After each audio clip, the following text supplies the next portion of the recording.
দেখো বন্ধুরা, বিকেলে সবাই তৈরি হয়ে গেছি, মহাপ্রভুকে আনতে যাব। আর যেহেতু মহাপ্রভুর বাড়ি অনেকটা দূর, তাই দুটো টোটো যাচ্ছে আর সঙ্গে একটা মেশিন ভ্যানও যাবে, কারণ মহাপ্রভুর বাসনপত্র আনতে হবে। আর দেখো আমার মা দেখো ঝাঁঝ বাজাচ্ছে, আর পূজা দেখো আমার সামনে বসে শাঁখ বাজাচ্ছে। তো চলো যাওয়া যাক মহাপ্রভুর বাড়ির দিকে। নমস্কার বন্ধুরা, শুভ বিকেল জানাই সবাইকে। আর গঙ্গাসাগরের ছোট্ট একটি গ্রাম থেকে আমি দীপা সবাইকে অনেক অনেক ভালোবাসা জানিয়ে একটি নতুন ভিডিও শুরু করছি। তো সবাই ভিডিওটা পুরোটা দেখবে আশা রাখি। তো চলো এক মনে মহাপ্রভুর বাড়ির দিকে রওনা দেওয়া যাক।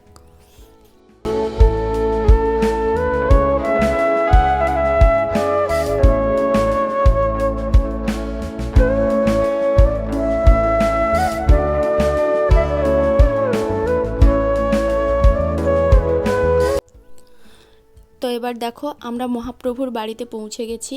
আর আমরা যখন আসি দেখি মহাপ্রভু পুরো রেডি হয়ে আছে যাওয়ার জন্য, পুরো প্রস্তুত হয়ে গেছে। আর সবাই দেখো প্রণাম করে নিচ্ছে মহাপ্রভুকে। আর তো আমরা সবাই মিলে পৌঁছে গেছি। আর দেখো এবারে মহাপ্রভুকে আমরা নিয়ে বাড়িতে ফিরবো। তো চলো ভিডিওটা সবাই দেখতে থাকো। তো দেখো আগে বাসনপত্রগুলো তোলা হচ্ছে, আর সবাই তো শাঁখ আর ঝাঁঝ বাজাচ্ছে, আর বাসনপত্রগুলো আগে তোলা হবে। আর দেখো সুমন আর ভাই আর অভিনন্দন করে ওরা হাত লাগিয়ে সব তুলছে। বলছিলাম না একটা মেশিন ভ্যান আসবে, তো মেশিন ভ্যানে বাসনপত্রগুলো সব তোলা হচ্ছে। আর ঠাকুর মশাই দেখো সবাইকে সব কিছু বুঝিয়ে দিচ্ছে।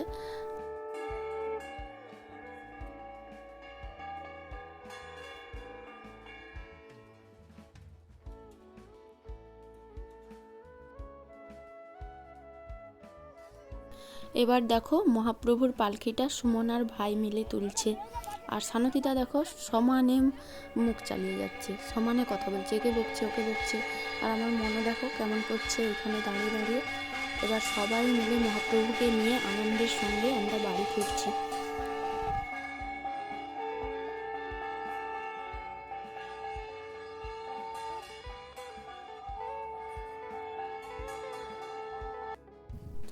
তো এবার দেখো মহাপ্রভু আমাদের বাড়িতে কি সুন্দর পুরো বাড়িটা উজ্জ্বল করে বসে আছে। তো দেখে সত্যি মনটা খুব জুড়িয়ে যাচ্ছে। আর পুরো ভিডিওটা তো তোমাদের সঙ্গে করতে পারিনি। আমরা মহাপ্রভুকে এখানে এসে আমি নিজের হাতে করে, আমি আর আমার দাদা অভিনন্দন আমরা নিজের হাতে করে নামিয়েছি।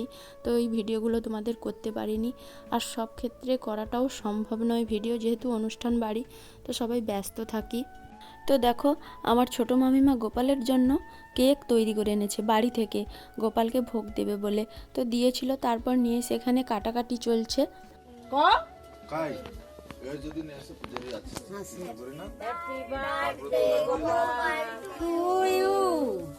আরেকবার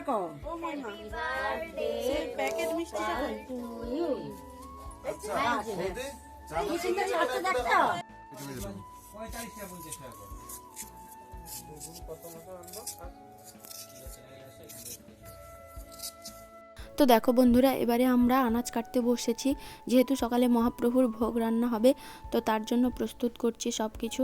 তো কয়েকজন মিলে আমরা আনাজ কাটতে বসেছি। রাত্রি 11টা থেকে প্রায় 4টে পর্যন্ত, আমরা ভোর 4টে পর্যন্ত আনাজ কেটেছি। পরের দিন দুপুরবেলা দেখো সবাই একসঙ্গে আমাদের বাড়ির উঠোনে বসে আনন্দের সঙ্গে মহাপ্রভুর অন্ন গ্রহণ করছে। আর দেখো ব্রাহ্মণ বৈষ্ণবেরা আমাদের দাওয়াতে বসে মহাপ্রভুর প্রসাদ গ্রহণ করছে। আর এখানে দেখো ঠাকুরকে প্রণাম করার জন্য সবাই ভিড় জমিয়েছে। আর তো কয়েকটা দিনের পরিশ্রম আমাদের সার্থক হলো। তো এইটাই সব থেকে আনন্দের, যে শান্তি ভরে মহাপ্রভুর প্রসাদ সবাইকে খাওয়াতে পারলাম। যাই হোক বন্ধুরা, সবাই সুস্থ থেকো, ভালো থেকো। পরের ব্লগে আবার নিশ্চয়ই দেখা হবে। টাটা।